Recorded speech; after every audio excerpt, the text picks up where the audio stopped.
This is Get On The Bus, brought to you by Salvage Station. I'm your host, Caleb Calhoun. Thank you so much for being here with us today. Today we have with us Sarah Clanton, Miss Sarah Clanton herself. Over here we have Miss Carrie Welling. We have Andy Becky over here. And over here we have Mr. Joe Giada. He's the drummer. He plays guitar. Carrie also sings, but the whole thing that is really kind of all behind this cello, right? And like this is, you know, the instrument that's leading you. And it's really interesting to hear kind of your take on this. It's a very different kind of indie cello pop thing that I've never really heard before. But how did you kind of arrive there? You know, like I know you started out very classically trained. So how did you arrive at that place? Well, I started at Furman University as far as college degree goes for classical music, but I've been playing since I was 9. And actually went to Bonnaroo one year and saw Ben Sollee play. Yeah. And he was covering Gnarls Barkley and Fiona Apple on cello. And I had this moment where I was like, oh, that's an idea, because I was trying to learn to play guitar to have something to sing with, but I decided the guitar has too many strings. So I just started making it up, really, with Rashad Eggleston and Ben Sollee were probably my 2 first cello outside of the box influences. So I've just kind of been making it up, and I'm like, oh, this is fun. So is it a lot of trial and error? Yes, mostly. That's pretty cool though. And so you use some techniques on the cello. You definitely like are doing some things with the cello that I haven't heard before. So what is it like when you are doing the trial and error and you're like, oh, this is really nice? Like, what's that moment like for you? I think it's probably just like it is with anybody who creates music or art. You just like, you get that feeling like, oh, that's cool. Like when you hear a good, like a great melody or hook on the radio, you're just like, oh, that's it. So, I mean, it's really interesting because I never really sat down and was like, I'm going to do something different. Yeah. But I liked the different things that I saw happening with cello players that I had discovered. And so, yeah, just by trying to learn how to chop, for example, that's not something we ever learned how to do classically. And is those two worlds, the classical world and maybe the more folk Americana, they definitely have a different look for the cello in different ways. Yeah. That was too cute. Your dog just fell. I'm sorry. It's like, I was about to interrupt it. That was really cute. Oh, that was really cute. I'm sorry. Hi, I'm Sarah Clanton, and I'm ADD. Squirrel. I mean, it can't be blamed. It's a cute dog. Yeah, it's a super cute dog. So you grew up in a family that listens to a lot of, plays a lot of music, right? Your mom is just my mom, opera really. singer, and your dad is just really into classical music. She's really into classical music. Yeah. But you also grew up in a pretty conservative home as far as like what you could listen to. How do you feel like, as coming through that phase and having a very kind of limited level of music you could listen to, do you feel like that pushed you more towards the classical music, or like where did you kind of find like things that really suited you back then? Get a lot of trial and error and just like, why can't I listen to that? Yeah. Like that's me. I'm like, well, why not? And so I want to like figure it out. So I definitely have some rebellion in me that just had to come out. So like I like to tell the story that I used to listen to my headphones in detention, like and just sneak headphones and listen to rock radio or sneak R&B radio, and it was really interesting because you know however you grow up, you're just around whatever influences you are. And mine happened to be more church-related music, but there was also, you know, Amy Grant, who's in contemporary Christian world and pop world, and my first concert where I knew I wanted to be on stage was when I saw Sandy Patty when I was 4 years old. Oh my God, Sandy Patty! I know, right? Oh, I haven't heard that name in a long time. I know it, right? Yeah, exactly. I told my story on Instagram about meeting her when I was 4, and she liked it. I almost died. I was like, is this even really her page? She has like a little check mark and everything. Like, it's legit. I mean, I was so happy. I was so happy. Yeah, right? Sandy Patty. I know. Oh my God. It was pretty great. So there's that. Yeah.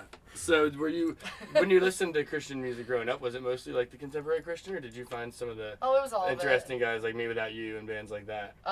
Jars of Clay. Jars of Clay for sure. Jars of Clay for days, Jars of Clay, that self-titled record. Yeah, that was so good. Blue one, right? I can't remember. Yeah, that one was. I had it. I think this one was like brown. Had Worlds Apart on it. Yeah, Worlds Apart's one of my favorites. That's actually like one of my go-to songs I could when I probably pick up a guitar. I could probably sing all the lyrics on that record right now. Like, do you guys have it? Like, should we just like karaoke test our... that? Yeah, let's just karaoke. Now? You guys won't perform. We'll just karaoke Jars of Clay together. Yes! Andy's like, I gotta go. You're not as familiar with that record. I don't know any of that Okay, stuff. so yeah. No. So. I was only allowed to listen to non-Christian music. Awesome. I was only allowed to listen to anything but Christian music. Funny. Your dad like knocks on your door like, "Hey man, we need to talk. I found the Stephen Curtis Chapman CD." Yeah, no, I got beat like hell for that one. Ooh. If I see a Michael W. Smith, No, that was the You're big here. one. I had to hide my Michael W. You're Smith grounded. poster growing up. Yeah. I was trying to think of that name, and I could only think of G. Allen. Gigi Allen and exact Michael opposite. W. Smith are not No, exactly the not same right. thing. They're diametrically opposite, I think. Sorry. oh, that's so good. So coming from that kind of a background, a Southern Baptist background, and I think there's a lot of people right now that are kind of exploring things outside of what they grew up with. And how has it transitioned into adulthood and becoming somebody that is aware of the spiritual, but also, taking what you've learned with a grain of salt and Well, I wouldn't be who I am if I didn't grow up the way I did. Yeah. So there's that. I'm very grateful for so many of just the wonderful core things that my family gave me: love and tolerance and just acceptance. And there's a lot of good that can come from it, but there's a lot, as soon as I think we start telling people how they should live their lives, period, whether that's between two friends or, in a relationship, or between two, cities or teams, or I don't know, whatever. It doesn't matter on what level it is. I think that as soon as you start trying to tell someone else how to live their life because of what you think is right or wrong, that's where it gets hairy to me. So I'm like, I'm going to follow my gut. I'm going to try and listen to what I need to do and have my own boundaries and things like that. But I definitely, someone on the other side of the world is definitely not going to be able to live the life that I live, and vice versa. There's just no comparison. So, I think that to each their own. So, yeah. And if we can help each other be the best whatever we are, then that's really cool. Yeah. So kind of the opposite of people being the best they are. You had this album. That was a great segue. It's kind of perfect. I think I know where this is You going. worked with this label, Yeah. and you worked with this label, right? Yeah, that's And crazy shit happened. there was a whole Ponzi scheme. Can you just tell us a little God, bit I love about how you just that? dropped it. I've been using the word Ponzi. I had this Ponzi scheme thing. I actually nicknamed it the Pawns for a while. I envisioned leather jackets with the pawns on the back. Whoever the pawns is, instead of the funds, So, I released a record in November. I had been working on it for 2 years, and I co-wrote the whole thing with my Nashville community. I got to work with a lot of my favorite people, and to make music videos, the record, everything. It was really, really fantastic, and I felt like I was in my little rocket ship, and I was about to go on tour, CD release stuff, and the day my album came out, which is actually still out in the world, it's called Here We Are. The day my album came out, the FBI raided the offices of the parent company that owned the companies that I was signed to in Nashville. Because the guy in Salt Lake City, you can read this court case online, it's public knowledge, he had been convicted of a $175 million Ponzi scheme because the company was convincing people to invest in silver that he didn't have. So he opened all these other companies across the country so that, I guess he needed somewhere to put all that silver money. And it just froze everything. 90 employees lost their jobs. So many people were affected by it, and I was just somebody in the ripple, the ripple effect of it all. So, but yeah, it took me about 8 or 9 months to get out of it. I signed at the end of June this year a settlement saying I'm allowed to talk about it. I got all of my intellectual property and my master's back and everything, but I didn't know if I was going to be able to talk about it. And I think that was maybe the most stressful part, because talk about everything. I can't stop talking. I have to put myself on vocal rest, so I can just rest my voice because I'm just yapping too much. But it was just really hard. How do I share with my audience what's going on? How do I communicate with people? I can't even tell my Kickstarter backers, who I just raised $25,000 with, that this had happened. I couldn't fulfill rewards. It was just oh my God, what do I do? So I fought the law and I won. Oh yeah. But yeah, so. Yeah. Oh yeah. So done with the feds now. And that's not the only adversity that you've faced in the music scene and as a musician. I know throughout the last few years, the Me Too movement has happened, and I saw that you've had some experiences in Nashville that have been far less than savory. And how how have you been able to continue to do what you're doing while you're going through all of this? That's a very good question. Well, you find out who your friends are, for sure. You find out how resilient you actually are and how much of a badass you actually are. And I did read I Am a Badass, or You Are a Badass. You Are a Badass at Making Money as well by Jen Sincero. She's awesome. And I've just been doing, sorry, just like bringing the house down over here apparently. But yeah, I did a ton of self-work. Like, I mean, I did tons of reading, and I've just been really trying to watch my headspace and my self-talk, and I'm crazy. There's nothing else I want to do. Not even when I got the phone call about the Ponzi scheme, or when I was going through this, and I was curled up in my mermaid fort I made in my office. I liked it. I hung drapery, and I just cuddled up in my fort, and I cleaned it out so I could have a space. And I just had to keep going, but through all of it, I never at one point wanted to quit playing. So I know I'm totally insane. But yeah, there was no question of whether or not I was going to keep going, and I wanted to feel better. I was feeling like total shit. So the stress of everything external was definitely taking a physical effect, and trying to push that down and be like, I'm fine, I can push through it. No. Like, you really have to take care of yourself, and so I learned a lot about that this year. So that's empowered me to keep going. How has that stress influenced and affected your songwriting over the last couple of years while you've been going through all of that? It's taught me patience. But like the thing with the Me Too movement, there's so many people who go through these experiences, and I feel like the reason I shared my story on NPR was that I heard other people share their stories, and my intention was not to throw anybody under the bus. It was just like, hey, I didn't even know that this situation was really messed up until the Me Too movement happened, and then I was like, oh, so other people's stories really helped me. So I just thought maybe when I was asked if I wouldn't mind sharing my story, I was like, maybe, I don't know, sharing my story will help someone else. So, yeah. You moved to Nashville when you were 30. Yeah. Tell me about that. It's got to be an interesting ride and a little bit different than moving there when you're right out of college. I'm really glad I waited. I was in Greenville, South Carolina for a long time, and so Asheville, but when people actually ask me what I miss most about Greenville, I always say Asheville. Because I was here all the time. In fact, for the first several years I knew Ben Solee. He'd always be like, oh man, how's Asheville? Anywhere. So I was like, I don't live there. And he always thought I did. It's fine. That's happened so many times with a lot of people. They think I live here or lived here. But I'm really glad I waited. I toured with Joe in a band called the David Mayfield Parade for a while, and we were based out of Nashville, but I traveled from Greenville.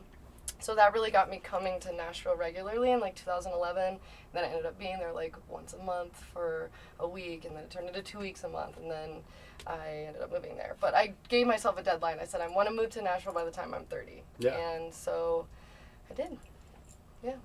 But it's been really great because I don't think I would have had the thick skin, or if this shit had happened to me, with the Ponzi scheme thing, nobody knew how to help me, and I had to figure it out. I had to really dig for people who were willing to figure it out, because nobody knew what to do with this unusual situation.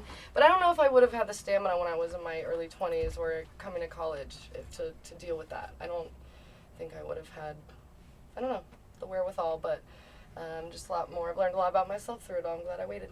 Yeah. Yeah. Mm-hmm. So you started out with piano, right? And you didn't really like the piano, and so you went and became a cellist. But you said the way you found the cello was basically an instrument petting zoo. Yeah, I totally. kind of want to hear about that. Yeah, so I was living in Colorado when I was a kid. I was 5th grade.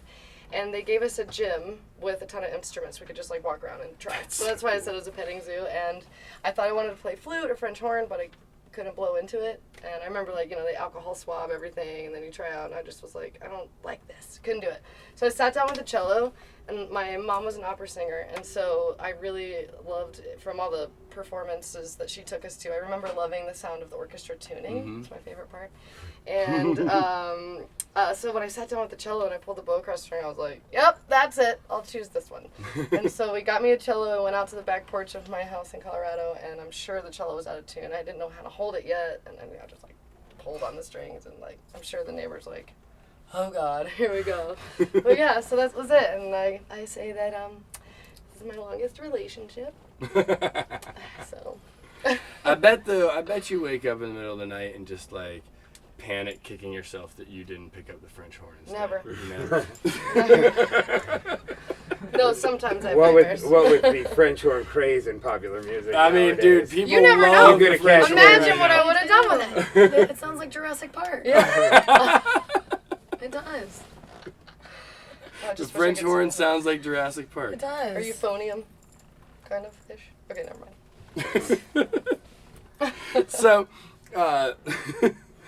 so you've been playing out for a while with a couple different bands. You guys have played with David Mayfield, some other people. Who's been like the most interesting and fun band that you've gotten to share stage with? Ugh. I don't know. Interesting and fun. That was definitely the David Mayfield Parade. They're fun. Touring with a bunch of orchestra people to Europe, that's entertaining. Yeah. I think everything, I love touring. I was actually just talking to Andy about this, like, there's just, like, certain routines. I mean, even from, like, certain gas stations I like to stop at on the road that, like, you're just things that make being on the road routine when you don't feel like you have your normal routine, whatever that is at home. So that somehow, like, finding those places together, sharing those places with new people or going back with old people, like, Joe and I have been talking about, like, when we went tubing in Winter Park with the parade before we played our Uller show, and that was super fun, and we, like, figured out with an app we were going 55 miles an hour. And it was down this hill. It's really crazy. But anyway, I don't know. There's not one, maybe. I mean, last summer I got to tour with Greg Laswell, and we went all over the country. Got to play, like, Sold Out Troubadour That's cool. and LA and all the city wineries. Great food. All of them have great food. I can say for sure. But everything is just awesome. And then I've gotten to do a lot of just really fun solo stuff. I think maybe one of my favorite gigs ever, again, it was another parade gig, but it was the Bluegrass Underground in the Caverns. That's a really fun gig. That's amazing. But there's still, I'd like to say the best is yet to come. Yeah. Yeah, so. I mean, here we are. It's only going up. How do you go about songwriting? Do you write with your cello, or do you? Yeah. And is it time you set aside for it? Does it just kind of come to you? Like, how does that kind of? Both. Okay. My sanity is a lot more sane when I make time for it. I realized something about myself this year. I've been doing just a lot of, like, radical honesty with myself and realizing, like, I really shouldn't be rolling over in the morning and just looking at my phone and checking Instagram and my email and, oh my gosh, if I post it this time, I'm going to have the most likes. Blah. So I've been, like, doing this thing where I try really hard not to look at my phone. I have coffee, I read, I go on a walk. I do something for, like, 2 hours before I even get to songwriting, before I get to cello or anything. And that makes me more present, more focused, and then I set aside time to write first. If I can set aside time to write first in the day, then I feel like I can face my business side of it just without the feeling like, oh, I wish I was writing. I was writing. So, but that's always a continual balance because, you know, the phone rings or you have a meeting or whatever. So, but the more time I can set aside to write, the better. And of course, you hear something when someone says something like, I like to say my writer's always on. And Andy and I are always like, oh, write that down. That should be a song title or this or that. But yeah, I think it never really turns off. But I usually sit down to write with the cello first, or I'll just sing into my voice by my lap and then see if it's a cool key or not for me on cello. Yeah. You've told me that you've given to NAMI, which is something very near and dear to my heart. NAMI? What is that? NAMI? Is that what it was? National. Oh, yes, sorry. I was like, yes, sorry. Alliance I don't know for why I Mental thought about something Yeah. completely. I was like, huh? No, I totally know what you but mean. that's something that's near and dear to my heart too. I Yes. think that it's something that's The National Association for Mental... Mm-hmm. National... Crap, I'm totally I blowing think it's this National right now. Association for Mental Illness. Yes. Yeah. International or illness? Yes. Is it 2 eyes? Okay, I'm totally blowing. Anyway, I have supported this group, and I donate money, and we used to do actually, Joe played those with me, too. We used to do a Jam for Cam. We used to do this benefit event to support NAMI, the Charlotte, North Carolina branch, actually. And, yeah, it was really cool. How has mental illness, either yourself or people around you, affected you in your life? Well, 1 in 4 people have a mental illness. I think for me, it's really just another one of those, like, as I get older, just really taking an honest look at myself and my habits and what causes me anxiety. Is it anxiety? Like, am I down? Like, am I procrastinating? Is that giving me anxiety? And there's just some things that I've faced my whole life that need addressing. And there's a stigma with mental health that, like, if you have, like, a mental illness, you are weak. Like, you're not considered weak if you have cancer.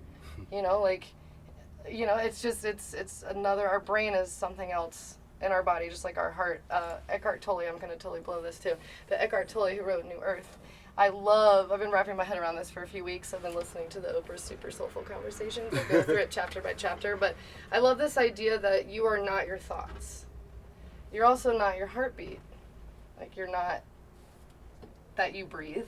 You are the awareness that you have thought. You are the awareness that you have a heartbeat. So, like, it can kind of, the more I think about that, the more it's really helped me separate myself from my thoughts when I spin out. Like, I'm like going crazy or I'm anxious or whatever. I'm like, whoa, that might not even be real. Hold on, let me take a step back. And that's been really helping me. And just having other people around me who also don't think mental illness is something that you should be ashamed of. And I have a lot of friends whose lives are so much better because of, seeking help. Therapy is awesome. Just learning how to be a better person to yourself so you can be a better human to other people. And Carrie and I talk about that. That's what our whole reflection tour is really about. So I think really breaking the stigma is a really huge part of it for me. And just making people feel like they can talk about it. I think it's important to have those comfortable and uncomfortable conversations. Yeah. Well, I completely agree. Cool. I've dealt with mental illness quite a bit myself. And, We could talk forever about it. I think it's important for people to know that other people are dealing with it. Now, on a completely different note, you said... Sorry, you could probably... Sorry. Okay. You said... So We on a have other completely people. different note, you said you had to overcome stage fright. You had Yeah. really bad stage fright. Part of the whole anxiety thing. Tell me about it. That all has to wraps around again with self-worth and just like knowing you're ready, you're prepared, and you're getting up on stage and knowing you can do it versus just letting the imposter syndrome, like, no, you can't, you suck, rule your world. And I didn't even realize like that so much of that had to do with my self-talk before I even got on stage. But yeah, I majored in cello, but I also took voice, but I failed my vocal finals. I just got up and I just like couldn't sing. I've been practicing and everything. And I still deal with it a little bit, for sure. It'll pop up in weird places. But for the most part, I've got that a little bit more under control, or just, I don't know if managed. Do you still deal with it? Sometimes, like going into things I don't have as much experience with. Like I have way more experience getting on the stage than going and being a session player for other people. So sometimes I get nervous for that. But not so much anymore, because I've really, again, I've just been leaning into myself and just knowing that like I can do what I can do and I'm just going to do the best that I can do, and that makes everything a little bit easier. But yeah, stage fright was terrible for a while. It was like completely crippling. Have you ever experienced stage fright? I mean, since I was 5, my parents and family have been like, sing or dance, monkey dance. Oh, really? So, like, I'm just like used to getting up on a stage and studied theater. So, but I still get the nervous kind of like, shit, I lost my lyrics. Oh, yeah. I'm like when I've sang them a million times. Yeah. So, I haven't really had that issue too much. I don't know. You're strange. Just got nerves of steel, I guess. Ice water in my veins. It was all that devil music you listened to. Right. Right? Exactly. little Jesus in your life. Power of Satan Oh my compels God, me. that's so funny. Power of Satan compels me. That's not really. I don't worship Satan either. I do believe a lot of things he says. But not. You heard it here first. I mean, some of his stuff makes sense. Oh, yeah. Demonetized. Yeah, that was. I think I stole a David Hill joke just then. That's all right. I totally just got sweat in my eye. I the hell out of my eye. Yeah, Just it's really sweaty. did this.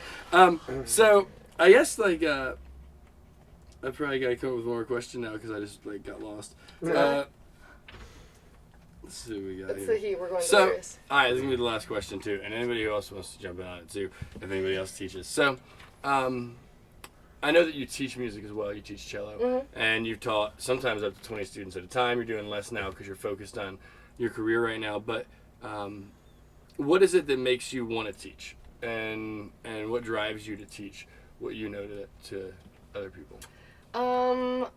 It is.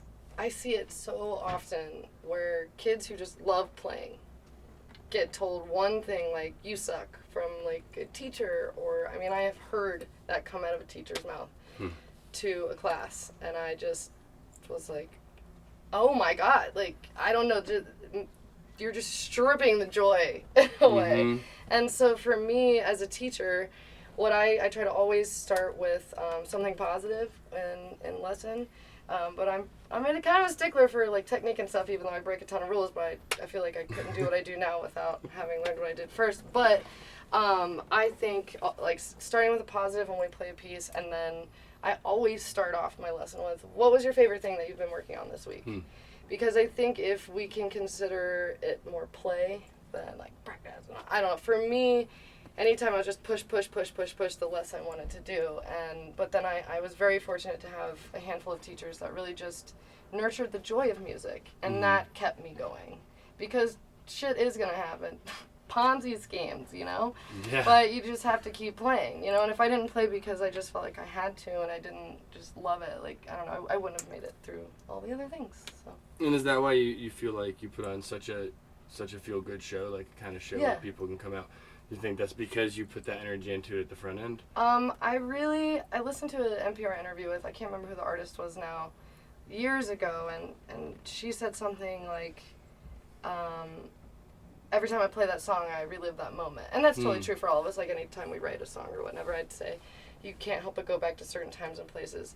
But for me, I wanted to choose what kind of energy I'm sitting in every night and what kind of energy I was giving everyone else. And, like, I've got a ton of, like, really dark and sad songs, but that's not always what I want to give. I want people to feel good. Yeah. So, and I'm still trying to, figure out how to do that better and better, but it wouldn't work if we all didn't show up, so. Yeah. Including with these fine humans. And thank y'all so much for being here. These fine humans are Andy Becky, who plays guitar, Joe Giada, who plays the drums, Carrie Welling over here, who also sings and does a lot of her own stuff too, which is really incredible. Yes. Maybe we'll dive into that some other time. Thanks for being with us on Get On the Bus. We are here today with Sarah Clanton. They are going to play us a song or two real quick, so thank you for tuning in. I am your host, Caleb Calhoun. Thank you for getting on the bus.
Hey, that's what they call it improv. Can I hear this? Oh, wait. Something felt weird. Things are changed. The ground is shifting beneath us. The air is shifting. The air is thickening. It is. My cello's like, I have something to say. Good thing I don't have the other one. This carbon fiber cello is where it's at. Y'all want to do one more now? Yeah, let's do it. Let's do Not Slippery. a carbon fiber Martin, unfortunately. Cool. This one is kind of inspired by the Ponzi scheme. Kind It's of. a little bit. I put it more in like a relationship, like romantic text. It's a different metaphor. but Different metaphor. For the same kind of behavior, right? Correct. It's all about identifying slippery the behavior. behavior, breaking those patterns. Yeah, that's true though. Anyway. All right, whenever you guys are ready. Yeah, we'll edit that. Anyway, you can just like take out anything I say that doesn't make sense. I'm leaving it all in. Alright, great. Alright, it's called Slippery. 1, 2, 3.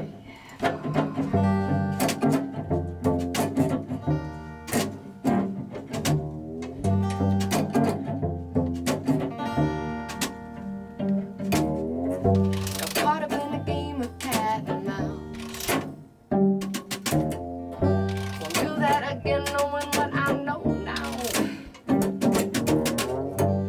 It's all about the chase, toy and destroy. Cast your belief, teeter in the fine line between love and a lie. Just like I swung from the left and slithered right out through the cracks. So slippery, yeah. Made me feel like I was going insane. Then I took a step back and I turned away. Now I'm escaping the tricks and traps he used to lay. Help!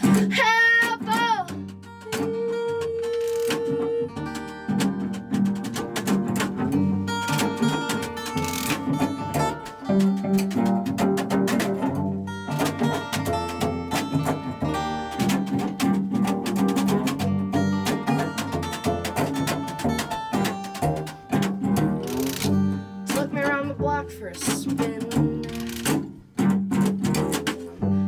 Held the door like a gentleman.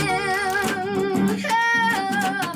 But now he sits across the bar like we're oceans apart. He used to call me lover, but now all I see is a stranger.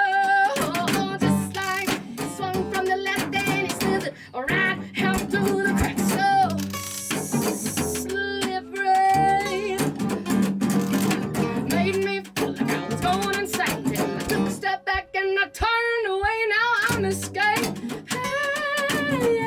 Oh, I'm escaping the tricks and traps he used to lay. He used to lay. Take it away, hand it back.